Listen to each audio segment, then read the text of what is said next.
जय संविधान, जय भीम, महात्मा गांधी की जय, गोडसे मुर्दाबाद। राहुल जी, वास्तविकता में मैं अपने बचपन में, अपनी जवानी में हमेशा कांग्रेस विरोधी रहा हूं, लोहियावादी रहा हूं और आपकी दादी इंदिरा जी का मैंने इमरजेंसी में विरोध भी किया है, आंदोलन में भी पार्टिसिपेट किया है। लेकिन जब से मैंने आपकी कार्यप्रणाली को देखा है, जब से मैंने आपको दबे कुचले लोगों के साथ खड़े हुए देखा है और जब से मैंने देखा है कि जब भी कोई पीड़ित होता है वहां पहुंच जाते हैं, उससे मैंने अपनी विचारधारा को पूरी तरह से बदल लिया है। और आज की तारीख में मुझे ऐसा लगता है, जो आप शांति दूत बनकर निकले हैं देश में और जिस प्रकार से आपने भारत जोड़ो यात्रा निकाली, न्याय यात्रा निकाली और बिहार के अंदर यात्रा, वोटर बचाओ यात्रा निकाली, उससे मुझे ये महसूस हो रहा है कि कम से कम देश को जैसे नेतृत्व की आवश्यकता है, वो राहुल जी आप में है। तो मैंने आपकी दादी का विरोध किया है, लेकिन आज के तारीख में आपका बहुत बड़ा प्रशंसक हूं। यह भी मैं जानता हूं कि आज के तारीख में सत्ता पक्ष से जनता का बहुत ज्यादा अपेक्षाएं नहीं है। उन्हें पता है कि सरकार क्या करेगी और उनको यह भी पता है कि जो मध्यम वर्ग है और गरीब वर्ग है, उसके प्रति ये सरकार संवेदनशील नहीं है। ये केवल पूंजीपतियों के लिए संवेदनशील है, बहुत ज्यादा पैसे वालों के लिए संवेदनशील है और गरीब लोगों को केवल 5 किलो अनाज या जुमलों से ये बहलाती है और उन्हें धार्मिक मुद्दों में उलझाकर और विपक्षी दलों को, नेताओं को ईडी सीबीआई से फंसाकर या उनको खरीद कर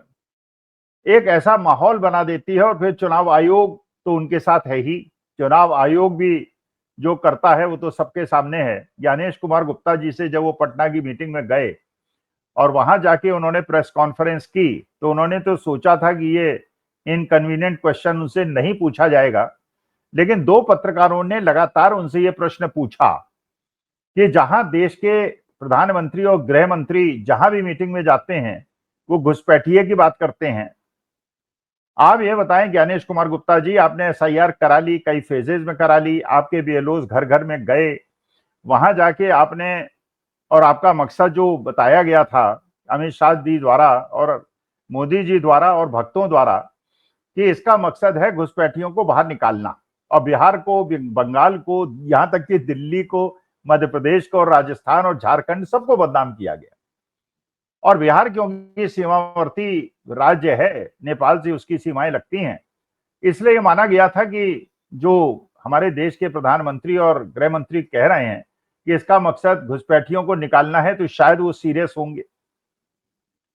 लेकिन जब दोनों पत्रकारों ने प्रेस कॉन्फ्रेंस में पूछा कि आप ये बताइए, जब ये लोग घर घर गए और उन्होंने सारी प्रक्रिया का वो किया, पहले ड्राफ्ट लिस्ट बनाई, उसके बाद ड्राफ्ट लिस्ट के बाद उन्होंने फाइनल लिस्ट बनाई, ऑब्जेक्शन लिए, तो आपने कितने घुसपैठिए ढूंढे?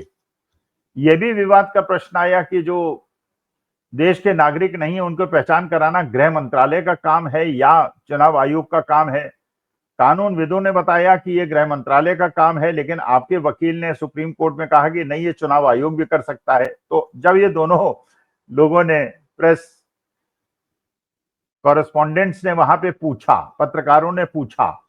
कि बताइए कितने घुसपैठिए आपको मिले, तो आपने कोई उसका उत्तर नहीं दिया, स्पेसिफिक नहीं दिया। और आज तक देश की जनता को और विश्व की जनता को यह नहीं पता चला कि जिस मकसद से एसआईआर कराया गया था वो मकसद पूरा हुआ कि नहीं। जैसे नोटबंदी का भी मकसद नहीं पता चला पूरा हुआ कि नहीं। जीएसटी पहले लगातार बढ़ाई गई, उसके बाद घटाया गया इलेक्शन के 2 महीने पहले, जबकि उसके बाद दाम जो है मार्केट के अंदर वो बढ़ गए, जो पहले थे जीएसटी घटने के बाद उससे ज्यादा बढ़ गए। इसका मैंने पूंजीपतियों को फायदा हो गया और जनता को नुकसान ही नुकसान हुआ। तो ज्ञानेश कुमार गुप्ता जी ने जवाब नहीं दिया, इसका मैंने जवाब उनके पास था नहीं। तो देखिए, ये बात तो बिल्कुल सही है कि आज के तारीख में आपसे अपेक्षाएं राहुल जी बहुत ज्यादा हैं। लोग आपसे अपेक्षा करते हैं कि जब कोई परेशानी हो, जब कोई कष्ट हो, जब कोई दुख हो, तो देश के प्रधानमंत्री या बाकी मंत्रिमंडल से तो हम अपेक्षा नहीं कर सकते। राहुल जी, हम आपसे अपेक्षा कर सकते हैं, ये देश की जनता सोचती है। ये भी बात बिल्कुल सही है कि आप विदेश दौरे पे गए, आप कोलंबिया गए, बड़ी बड़ी यूनिवर्सिटीज ने आपको इनवाइट किया, ये भी बात बिल्कुल सच है। अगर उन्होंने आपको वहां इनवाइट किया, इसका मतलब वो आपको इतना योग्य समझते थे कि वहां जाके आप कुछ ऐसी बातें कहेंगे जिससे कि परस्पर संवाद होगा और हर पक्ष को सीखने का मौका मिलेगा। ये भी बात बिल्कुल सही है कि आपने वहां जाके मोनोलॉग नहीं किया, मन की बात नहीं की,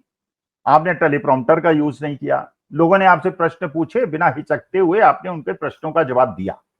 ये भी मानने में मुझे कोई संकोच नहीं है कि विदेश यात्रा कोई पाप नहीं है। अगर विदेश यात्रा से अपने देश के नेता की छवि सुधरती है और देश की छवि सुधरती है और लोगों को लगता है, विदेशियों को ये लगता है ये पंडित जवाहरलाल नेहरू का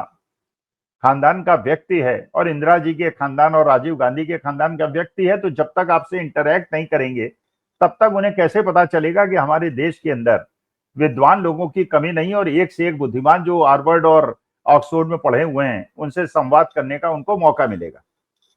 वहां मुझे कोई परेशानी नजर नहीं आ रही है कि आप विदेश यात्रा में गए। मुझे आपसे दो शिकायतें हैं। पहली शिकायत थोड़ी हल्की है, इससे पहले मैं बता देता हूं। दूसरी शिकायत मुझे बहुत ज्यादा गंभीर लगती है और मुझे लगता है कि जो मैं आपसे अपेक्षा करता था एक बुजुर्ग व्यक्ति की तरह, और जब मैं आपको मानता हूं कि जैसे महात्मा गांधी के सत्याग्रह आंदोलन में मैं पार्टिसिपेट नहीं कर पाया क्योंकि सन 52 में मेरा जन्म हुआ, मुझे कभी कभी लगता था कि मैंने गांधी को क्यों नहीं देखा। तो आपको देख के मुझे कभी कभी महात्मा गांधी की याद आती है। आपके भी सिद्धांत उसी प्रकार के हैं, अहिंसा का, सत्य का और संघर्ष का और प्यार मोहब्बत का, जो महात्मा गांधी ने जिसकी अलग जगाई थी। पहली आपत्ति तो मेरी छोटी है, वो छोटी यह है कि ठीक है, बिहार का इलेक्शन आप जानते हैं, देश पूरा विदेश सब जानता है कि ये चुनाव छोटा मोटा चुनाव नहीं है, इसकी दिशा पूरी देश की, विश्व की राजनीति को बदल देगी। और ये भी बात बिल्कुल पक्की है कि बिहार के अंदर जहां आपने यात्रा की तेजस्वी यादव के साथ, दीपांकर भट्टाचार्य के साथ, मुकेश सहनी के साथ आपने यात्रा की, तो माहौल तो आपने बना दिया, जनता ने आपका साथ दिया, युवाओं ने आपका साथ दिया, महिलाओं ने आपका साथ दिया, हर आयु वर्ग के, हर तरह के लोगों ने आपके साथ, और पूरा ऐसा आपको वहां पे मौका मिला कि लोगों ने आपको सुना, तालियां बजाई, नारे लगाए और आपने वहां कोई कसर नहीं छोड़ी और पूरा माहौल आपने बना दिया।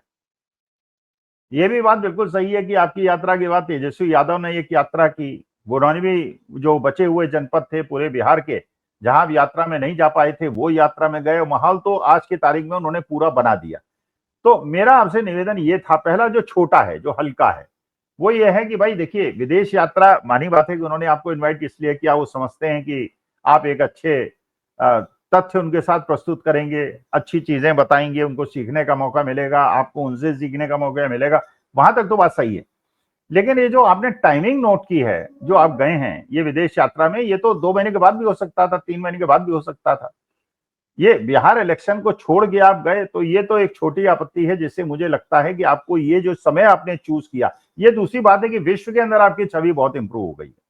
विदेश के बड़े बड़े मंत्री और विदेश मंत्री और प्रधानमंत्री और राष्ट्रपति आपको रिसीव करने लगे हैं और आपसे बात करने लगे हैं और आपको कॉल ऑन करने लगे हैं। इसका मतलब लोग तो समझ गए हैं कि आपके अंदर वो क्षमता है जो भारत जैसे विशाल और समृद्ध और बड़ी ताकतवर देश के प्रधानमंत्री पद होने योग्य है।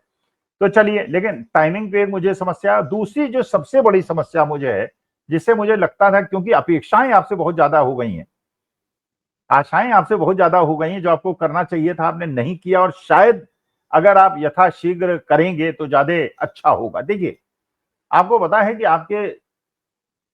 जो संसदीय क्षेत्र है रायबरेली, उसके अंदर दबंग लोगों ने वहां के एक दलित